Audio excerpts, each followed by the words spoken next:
This is Euronews Now. I'm Helena Humphrey. Here are your top stories. On August 24th, we say Happy Independence Day, Ukraine. During these 6 months, we changed history, changed the world, and changed ourselves. President Zelensky's Independence Day message 6 months into the war.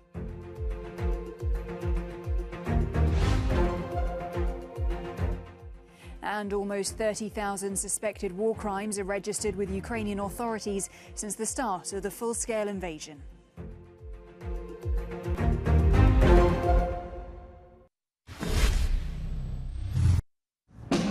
Ukraine's 31st Independence Day celebrations also marks exactly 6 months since the Russian invasion began. Large-scale festivities in the capital have been cancelled. In its place, sombre reflection. We're holding on for 6 months. It's difficult for us, but we clenched our fists fighting for our fate. Every new day is a new reason not to give up. Because, having gone through so much, we have no right not to reach the end. What is the end of the war for us? We used to say peace. Now we say victory. We will not seek an understanding with the terrorists. Despite waking up to the sound of air raid sirens today, Kyiv's residents remain steadfast. To be independent is to think, to speak, and do what you want, even in times of war. That's what Ukraine does. My friends from the gym are all fighting on the front line, so it's inappropriate for me to get tired. They have a right to be tired, and we must help, donate and pay taxes and keep fighting, because if we stop, they will settle here. Russia now occupies over 20% of Ukraine, including Crimea. But even after 6 months of war, Ukrainians refuse to give in. Since Russia invaded Ukraine 6 months ago, over 29,000 war crimes have been registered by Ukrainian law enforcers. The International Criminal Court is investigating the alleged crimes with the help of several NGOs. But for now, it's up to people like Father Andriy to bury the bodies of those found in mass graves. 419 people were killed by shelling, dying of violence and not of old age. There were several mass graves. The largest one was next to the church. This grave contained 116 people, including 30 women and 2 children. But there was only one mass grave. A town on the outskirts of Kyiv, Bucha is just one of the sites across the country where mass graves have been found. In the aftermath of the discovery, international forensic teams and experts were sent to assess the findings. But for now, no one has been held accountable for the crimes.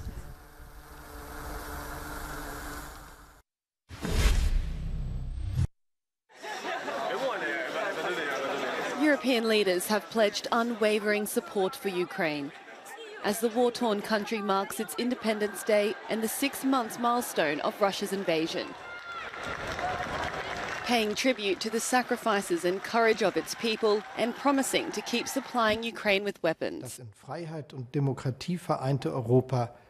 Europe united in freedom and democracy is much stronger than Russia's backward imperialism. Dear Ukrainians, your country will drive away the dark shadow of war because it is strong and brave, because it has friends in Europe and all over the world. We are proud to be your friend today in our common future. Slava Ukraini. Poland's president was in Kyiv a day earlier and has criticised some EU countries for not doing enough. The UK's leader recorded a message of hope. My congratulations on the 31st anniversary of Ukraine's Declaration of Independence. In Vatican City, Pope Francis renewed his prayers for Ukraine, imploring both Moscow and Kyiv to find peace.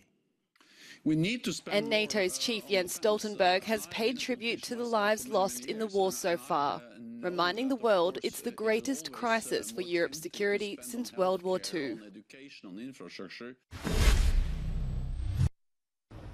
6 months after Moscow's invasion, the panic that swept some corners of Russian society has largely abated. The ruble is now stronger than it was before the war. Unemployment is surprisingly down. Total economic collapse has not come to pass. Overall, we can see that by late spring, the situation normalized, so to say.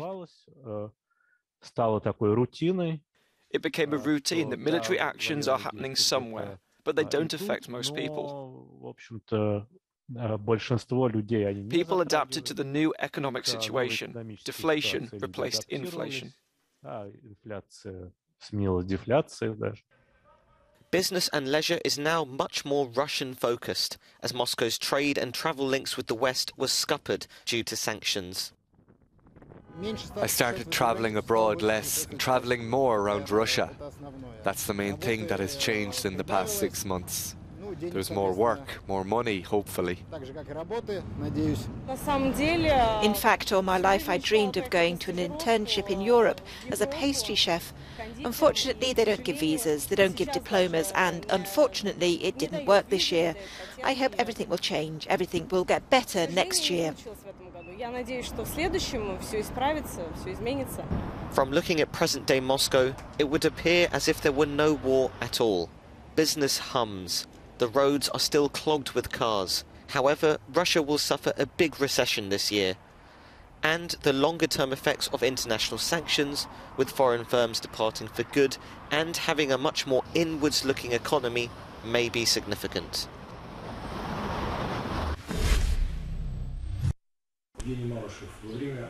The independent Russian news website Meduza is reporting that the anti-war politician and former mayor of Yekaterinburg, Yevgeny Roizman, has been arrested on charges of discrediting the military. The Latvian-based outlet says he could be facing 5 years in prison. The report said police detained Roizman on Wednesday morning. Video uploaded to social media purported to show police officers raiding his home. Meduza went on to say that the former mayor's lawyer told another news website that he only found out about the arrest of his client from the media. Roizman has been an outspoken critic of the invasion of Ukraine and has already been fined 3 times by authorities for criticising Russia's armed forces between March and April. Meduza said first-time offences are treated as misdemeanours in Russia, but that repeat violations can result in criminal charges and a maximum penalty of 5 years in jail.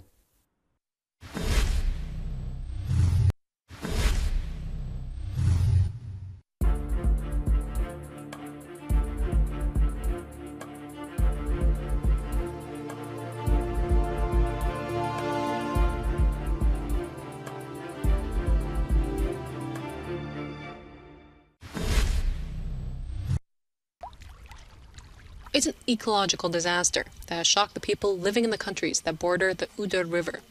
And while the deaths of thousands of fish is still a mystery, some clues are starting to be revealed, possibly shining a light into the reasons behind their deaths.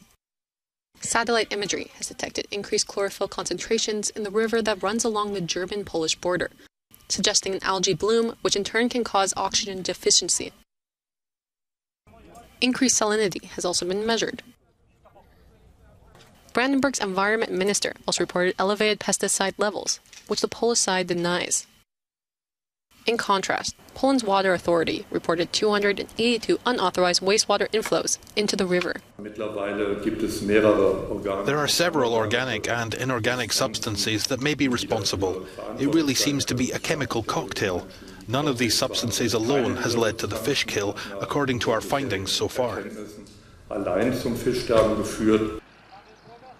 At the end of July, the first signs that the fish were dying were discovered in Poland. German authorities have accused the neighboring country of waiting too long to inform them of the deaths, making it difficult to investigate the cause. Nearly 200 tons of dead fish have been removed from the river so far.